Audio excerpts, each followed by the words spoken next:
Welcome to the Can Wine Podcast, where we open cans of wine and talk about it. This is Season 4, Episode 28, and the Cantastic journey continues.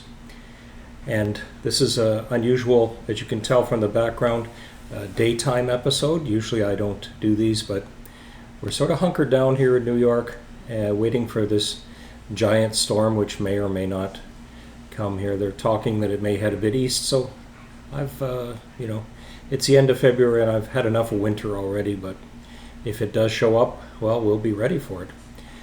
We took some time out this afternoon. We were down by the Hudson River looking at a few eagles floating by, various things like that.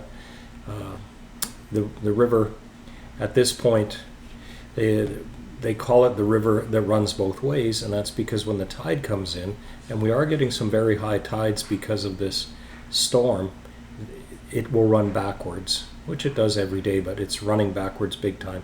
So we watch some eagles float by on ice floes. They like to go there and fish because everything's frozen up, and the Hudson River is open, so they can grab a few fish and float by. It's very entertaining, and that's what we were doing before we started back here to do this episode. Now, our wine nerd word of the week today is inoculation. Just following up with our theme of things that are in wine, specifically yeasts and bacteria. Inoculation is the addition of living microbes into the wine to have certain outcomes. In the case of a yeast, it would be to create alcohol. Some bacteria are put in, like the malolactic bacteria, which creates that lactic taste in wine. So inoculation is the addition of living microbes, yeasts, bacteria, mostly for the purposes of improving the wine. And our can of the week this week is you can see it there, the Shake Shack Cabernet Sauvignon from they list it as just coming from California. 13% alcohol by volume, and the winemaker is Shake Shack, and it is bottled by the Gotham Project in Bayonne, New Jersey. Now, where did I get it? Well, before I tell you that, we had done this previously on our 88th episode last year, episode 17, which was just before Christmas, and we opened it with the doing the hand thing before I was on camera, so you missed all this wardrobe expertise that I've developed. And at that point we were investigating that it probably came from Frog's Hollow Winery in Rutherford, California. John Williams is the winemaker there in Napa Valley, so you can go to the Shake Shack, which is obviously a Shake Shack. It has fast food, get something to go with it, and they have 3 different types of wine there: the red, the white, and the rosé. We did a brief episode with the white. That was at Grand Central, sort of an Instagram post, and that was very interesting, but I'd like to get back down there and get some more. The good thing with the Grand Central Station Shake Shack is you can buy the can and not have to open it. This one was opened and carefully carried back in the trunk of the car so that we could do the episode here in the comfort of our home, because I picked this up at Shake Shack in Ridge Hill. I was down there it's right across from the Apple store. This is all shot on Apple phones and iPhone products and things like that. So I was having some issues with storage and different things, so I had to get some maintenance done. And while I'm there, I'm like, hey, Shake Shack, I could go and grab a Chicken Shack, which is their chicken burger, and a red wine, which I did. Now, typically you would drink the white wine with the chicken, but hey, I like the red wine, so we went for that. And I had a couple sips of it, but mostly just brought it back here to do an episode of it. So again, at Frog's Hollow Winery, Rutherford, California. John Williams is the vintner there, and they have the great terroir of Napa Valley, and they're a certified organic farm, although that doesn't show that it's they don't list it as that way. And the artwork is by our artist Eric Yonkers. Sorry about that. At home doing a little bit of laundry. So that's how we do laundry here.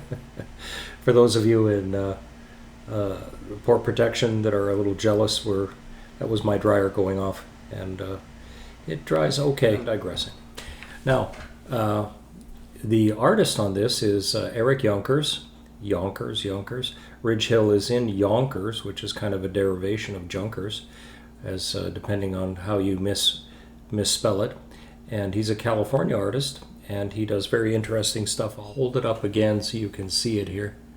The artwork was very good on the last year's episode, and this is a different vintage. That's the beauty of it. Wine is a seasonal product, so every year you get a new vintage, and this is a new vintage of a wine that we had indeed tried before. And Eric does interesting, it's not cartoonish is the way I described it, it's more of an urban vibe artwork that he does, and it's quite interesting. There's pictures of people drinking wine, and he had done a whole series for all three of the wines, which I'll flash up there for you guys to take a look at. It's really great stuff, and Eric does a lot of interesting artwork on other things. For instance, surfboards. There's a picture of a surfboard for you to look at too. So Eric Yonkers did a great job on these, and it goes well with the whole concept of the wine. And I think I paired it with the Chicken Shack, as I said, and it was very good. So without any further ado, I did note that they didn't give me one of their excellent little Lexan or plastic glasses this last time. They gave it to me with a just a big fat, like a soda thing, so I didn't even bother to bring that with me. But here we go. Without any further ado, we have talked about it lots. Why don't we've already opened it, let's just pour it and take a look at it.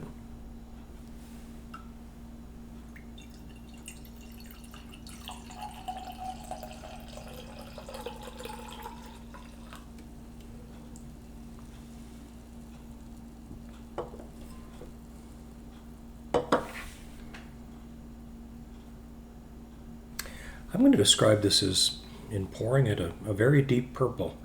I would say it's deep purple to maybe a medium purple, but I'm going to go with a deep purple.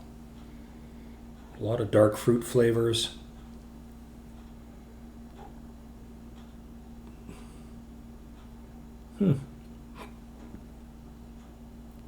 Plum comes to mind.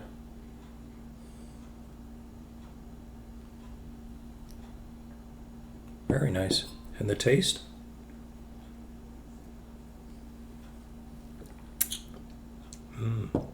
So maybe a little bit cooler than it should be, but I'm going to let it warm up, and I'm going to have it with a hearty turkey chili. I'll post a little picture of that for you people. And some homemade prata, which is a type of flatbread. We also have some stuffed baked potatoes, so I think this will definitely go with that. And I really like this. You know, Shake Shack is one of the restaurants that you actually can order a canned wine with your food, which is quite nice, and they do a great job of it. So hats off to Shake Shack for introducing a lot of people to the concept of canned wines. Now, our shout out goes to the U.S. men's team in hockey that we saw win a gold medal at a very tight game to Canada. Good job, guys. Deserve it. It was a very tight game. And we'll see you in 4 years in France, because the Canadian team isn't going to stop playing hockey, and we're going to be good. So, great game, and cheers to Canada for the silver. Hey, guys, silver's rising in price, so that might be a good thing for you too.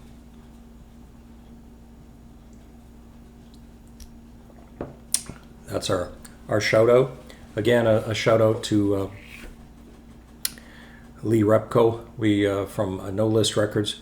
We appreciate you keeping us on the rails with taking some knit caps up to Jamie. He looked really great in it at the Gimli Dust Rhinos concert. I don't think you were probably there, but it looked like a good time was had by all. Now, our head scratcher today, what was the name of the artist that did this great artwork on the can? What was his name? And as a bonus, if you can post a picture or say something else that he put his artwork on, you'll not only get a shout out, but we're going to hunt you down and give you one of our fabulous vintage postcards.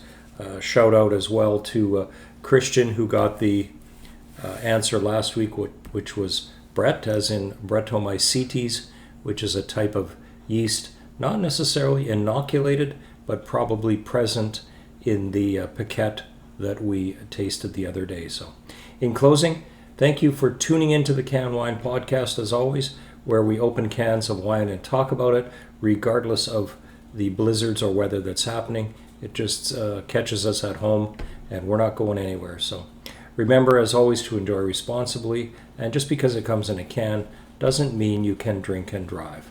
The Can Wine Podcast is a Center Stage production, all rights reserved.